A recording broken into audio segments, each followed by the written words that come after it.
ভাই এটা Oppo A5 Pro phone.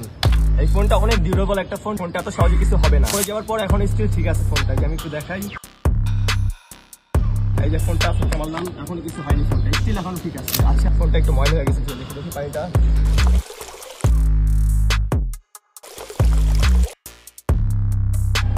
ফোনটা এখনো স্টিল কাজ করতেছে।